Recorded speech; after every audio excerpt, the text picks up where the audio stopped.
Welcome in, Raiders. Today, we've got a few topics to touch on, such as the new weekly trials, weapon balance, trading, PvE mode, and more. So let's go. As usual, we're going to talk about the weekly trials. Now, this week is special because it is the final week of the season, so lock in. Now, for our first weekly trial, it's going to be to destroy ticks, fireballs, and pops. Similar to last week, we're going to want to do this one on Stella Montis at night. Now, when looking at the map for Stella Montis at night, the areas that are going to have the most ticks, fireballs, and pops are going to be the atrium section here, the lobby, especially the outskirts or this bottom section right here on all three floors, the entire section of assembly, and then if you go to the bottom floor here, you're going to want to look at sandbox. These are going to be the areas that you're going to want to kind of rotate through. It might take you a try or two just to kind of get the flow of it, and you'll be able to score probably the upwards of 200,000 points this week if you're really going all out.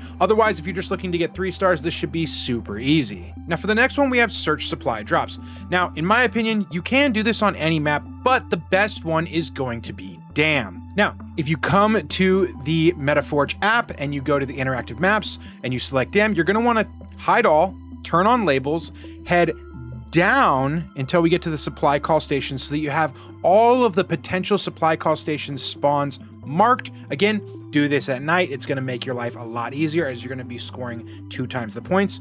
Roam around, pick up enough, and you'll be good to go. Now, if you're trying to maximize your points, you would want to do this in trios. Unfortunately, that is the best way to do it if you're looking to get the maximum amount of points. And you would want to split up using adrenaline shots to move around the map really fast. That is what you're going to want to do if you want to maximize the most amount of points you can get in the supply drop this week. The next one is going to be a returning one, which is damage WASPS. Now, if you've been doing trials already, you're going to know exactly what needs to be done here. Unfortunately, I'm not a big fan of this one because this one, if you do want to maximize the most amount of points, it is going to require that you bring in snitch scanners. So if you don't have those already and you really want to make it high up in the ranks for this trials, you're going to want to start farming snitches immediately. Otherwise, if you're just looking to do a simple 3-star, my advice would be to go to Spaceport at night. And when you get to Spaceport, my advice would be to take any form of high ground. If you guys want to get on top of container storage, control tower, departure building, arrival building, or what is probably the best is going to be launch towers. I would zip to the top,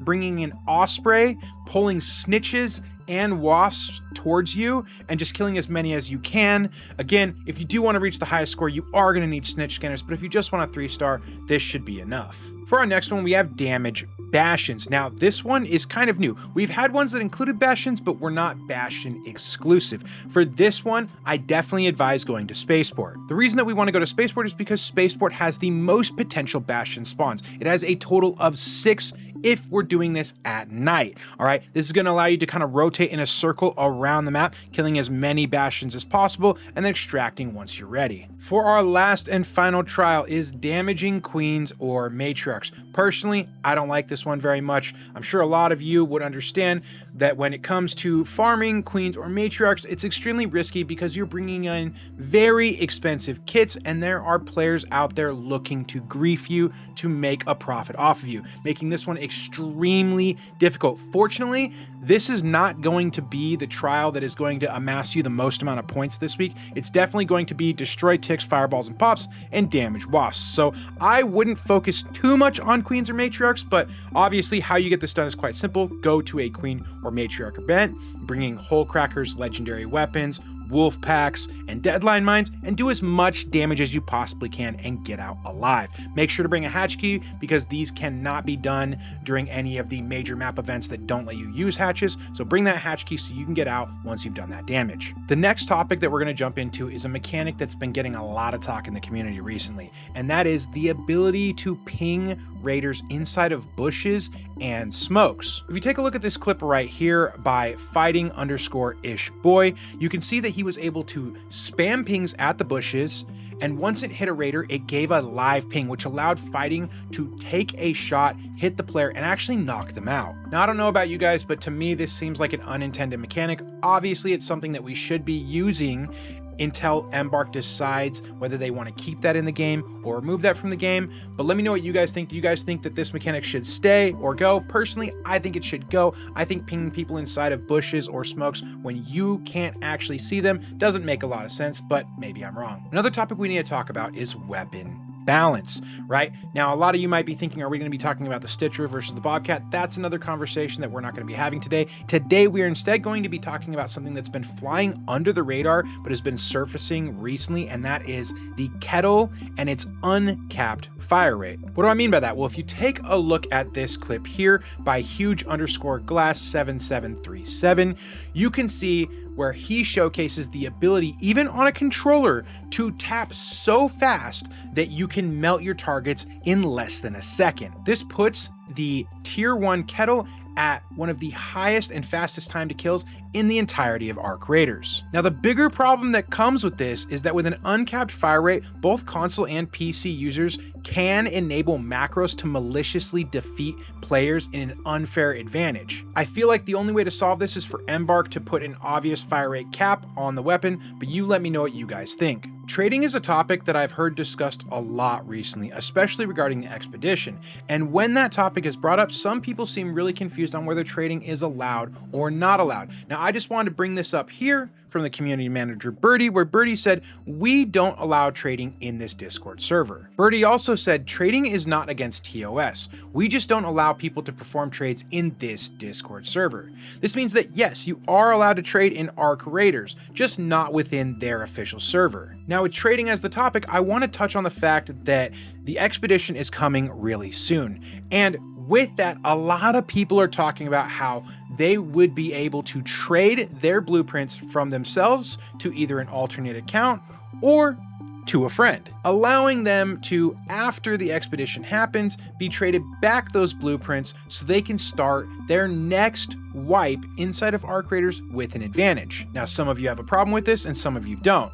I think that ultimately Embark needs to step in if they don't want this happening. Otherwise, it seems like free game, unfortunately. But I also want to point out that I don't think that this strategy is going to be as common as you think, because unlike prestiging in, let's say, Call of Duty, where everyone chooses to prestige at their own time, in Arc Raiders, everyone does the Expedition at the exact same time, meaning that you can't trade your friend Bill your blueprints and then have Bill trade them back to you if you both are prestiging, because if you both do, your inventories will be wiped at the same time. So the only way people are actually going to be able to do this is if they trade items to a friend that plans to not prestige. Either way, I still think Embark should either say something about it or do something about it depending on their stance. I've noticed recently within the community that a PvE mode has been highly requested. If we take a look at the tweet here by Arc Raider Alerts, you can see that this tweet had almost 1 million views with 10,000 likes and over 800 retweets. Now, I know this upsets a lot of PvP players, and there are people that think that if Arc Raiders released a PvE mode, it would die.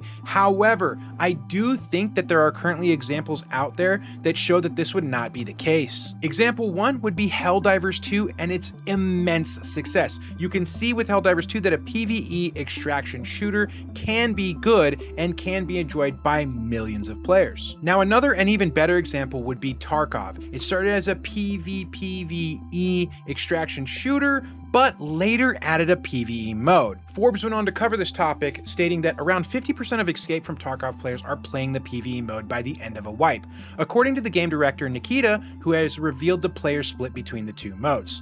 Since launching in a very controversial way last year, the PvE mode in Escape from Tarkov has proven very popular, with many Tarkov players switching exclusively to the mode that doesn't feature any other real players, instead pitting you against AI enemies. However, until now, we've never had a clear idea of just how popular it is. In an interview discussing the state of Tarkov, game director and head of the developer Battlestate Games, Nikita, revealed that by the end of a wipe, around 50% of active players are in the PvE mode. Now, for those of you unfamiliar with Tarkov's PvE mode, the one thing that you need to know is that progression is completely separate. They are essentially two separate games. This is a very important factor when it comes to talking about Arc Raiders adding a PvE mode, is that these modes cannot be connected, meaning that all of your levels, your stash, your workbenches, your skill points would be completely separate in the PvE mode from the PvPvE mode. The reason being is that if you allow players to acquire power, strength, and stash within the PvE mode and then move over to PvE mode and start curb stomping, this would create a really nasty balance between the two modes. So keeping the progression separate is the best way to go, and in my opinion would be no harm and only a profit for Embark and their studio. But you guys let me know what you think. PvE mode, yay or nay? The last thing I want to talk about is a new feature request that a lot of the community has been popping up, which is the ability to either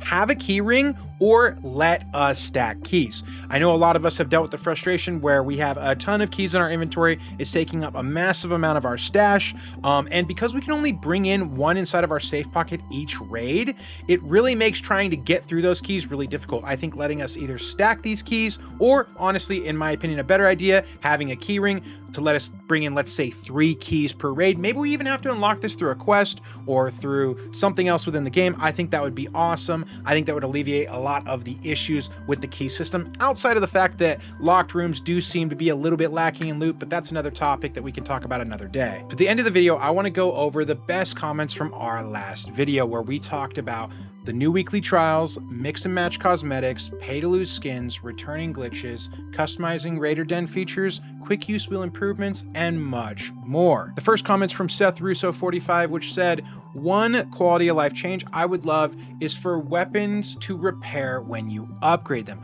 I think this would be a phenomenal change, just a little bit of a quality of life thing. It does make sense to me that if you're upgrading your weapon, that it would get a little bit of a repair along the way. Maybe not to the fullest, but at least a little bit, I believe. The next comment is by Alex Villegas 4777, which said they should just let you choose like 5 blueprints you would like to keep if they do anything regarding that, like your favorite augment, weapons, grenades, and you're pretty good with at least 1 kit.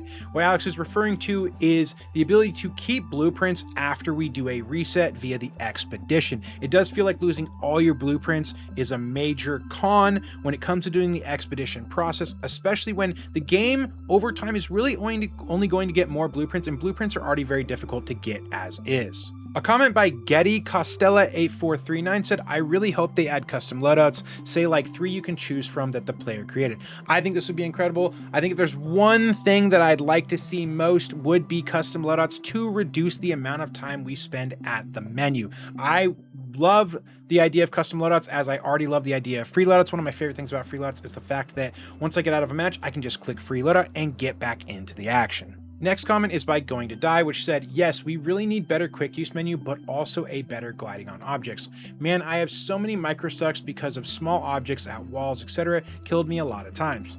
Now, I know exactly what Going to Die is talking about. I cannot tell you how many times I've gotten stuck on like a branch, a rock, the lip of an edge, something like that that's gotten me killed or severely damaged. It's super frustrating, but I do feel like that's something that they're going to fix over time, though I do feel like it's going to be a while. Anyways, if you guys are Arcaholics like me, make sure to like, comment, subscribe, and I'll see you guys in the next one.